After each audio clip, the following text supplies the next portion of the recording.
नमस्कार, civil live के Sunday health show में आपका स्वागत है। और आज हम बात करेंगे देश में तेजी से बढ़ते हार्ट अटैक या हार्ट डिजीज की।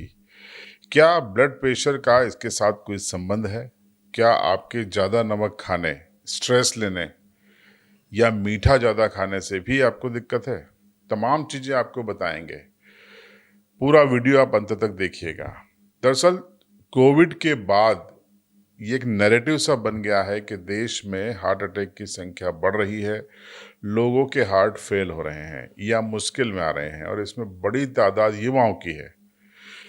तो आखिर ये हार्ट अटैक आते क्यों हैं? हार्ट तो एक पंप है, क्यों ये फेल हो जाता है या क्यों ये मुश्किल में आ जाता है? और क्या इसका ब्लड प्रेशर से कोई संबंध है? ये सवाल लेकर हम पहुंचे कार्डियोलॉजिस्ट डॉक्टर शीतल शाह के पास। यही सवाल आपके लिए उनसे हमने किया कि डॉक्टर साहब बताइए हमारे दर्शकों को कि ब्लड प्रेशर और हार्ट अटैक ये दोनों क्या एसोसिएट हैं और किस तरीके से आप हार्ट की समस्याओं से बच सकते हैं। विस्तार से उन्होंने समझाया, सुनिए। जैसा आप सब जानते हैं, जैसे अभी थोड़े दिन पहले ही वर्ल्ड हार्ट डे गया है, तो आज हार्ट अटैक के बारे में बताता हूँ। हार्ट अटैक हार्ट की नसों में चोकअप होने की वजह से होता है, जिसमें हार्ट की मेन 3 नलियाँ होती है, उसमें से चर्बी जमने से खून का गट्ठा जम जाता है, तो हार्ट की ब्लड सप्लाई बंद हो जाती है। उसकी वजह से व्यक्ति के बीपी डाउन हो सकता है, या तो हार्ट की धड़कन कम ज़्यादा हो जाती है, जिसमें व्यक्ति की आकस्मिक मृत्यु होने का चांस बहुत ज़्यादा रहता है। हार्ट अटैक क्यों आता है? जैसे खून में कोलेस्ट्रॉल रहता है, चर्बी, ट्राइग्लिसराइड, एचडीएल, एलडीएल, वो बढ़ जाता है तो हार्ट की नसों में चर्बी जमा हो जाती है। जब चर्बी हार्ट की नस से छूट जाती है तो उधर खून का गट्ठा बन जाता है। तो खून का गट्ठा बनने की वजह से हार्ट की नस का जो खून का सर्कुलेशन है वो बंद हो जाता है, तो अटैक आता है। हार्ट अटैक के शुरुआती लक्षण 4-5 होते हैं मेनली, जिसमें सबसे पहला है, व्यक्ति ऐसा बोलता है कि पहले मैं 2-3 किलोमीटर चल लेता था या 2-3 माले सीढ़ी चढ़ लेता था, पर जब अब चल रहा हूँ तो थोड़ा चलने के बाद मेरा सीना भारी हो जाता है। सीढ़ी चढ़ता हूँ तो मेरा सीना भारी हो जाता है, या तो सांस फूलने लगता है। खाना खाने के बाद अजीब सी घबराहट या अबूझन सी होती है। कभी लेटरिन जाने के बाद एकदम पसीना हो जाता है, घबराहट हो जाती है, सांस फूल जाता है। या अचानक बैठे बैठे आपका सांस फूल जाता है। और कभी कभी ऐसा होता है कि व्यक्ति सेक्स करता है, उसके बाद उसको एकदम सीना भारी हो जाता है, सांस फूल जाता है। ये सब हार्ट अटैक के शुरुआती लक्षण हैं।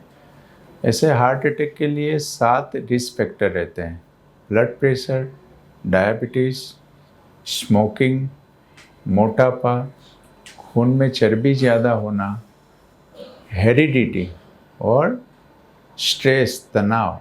इसमें से जिसको जितना ज़्यादा हो उतना उसको हार्ट अटैक आने का चांस ज़्यादा रहता है।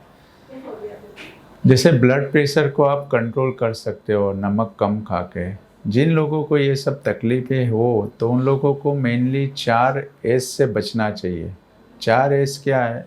खाने में नमक बहुत कम खाना है, सॉल्ट।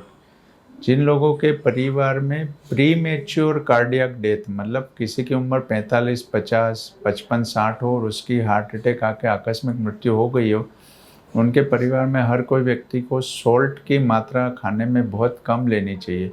उन लोगों को आजीवन ऊपर से सब्जी, दाल, चावल में नमक नहीं डालना चाहिए।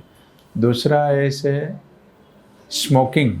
जो लोग बहुत ज़्यादा स्मोकिंग करते हैं उन लोगों को स्मोकिंग बंद कर देना चाहिए। तीसरा है शुगर। खाने में शुगर की मात्रा बहुत कम यूज़ करनी चाहिए। और चौथा है स्ट्रेस, तनाव। व्यक्ति के जीवन में जिसको जितना स्ट्रेस हो उसके हिसाब से उसको आजीवन शैली बदलनी चाहिए, ताकि उसके दिमाग में लोड कम रहे, तो उसकी वजह से हार्ट अटैक होने का चांस बहुत कम हो जाता है। हार्ट अटैक की रोकथाम के लिए मेनली 2-3 जो नॉन इन्वेजिव टेस्ट रहते हैं, जिसमें व्यक्ति को सुई डालने की ज़रूरत नहीं। एक तो लेबोरेटरी होती है जिसमें लिपिड प्रोफाइल होता है, दूसरा एक इकोकार्डियोग्राफी ईसीजी टेस्ट होता है, और तीसरा ट्रेडमिल टेस्ट टीएमटी होता है।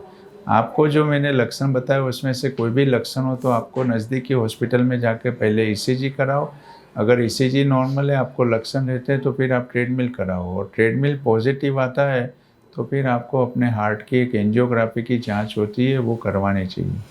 अगर एंजियोग्राफी की जांच में नॉर्मल है तो आपको रिस्क कम है, पर एंजियोग्राफी में कोई नस में चोकअप है तो आपको विशेषज्ञ की राय के अनुसार एंजियोप्लास्टी बाईपास करवाना चाहिए।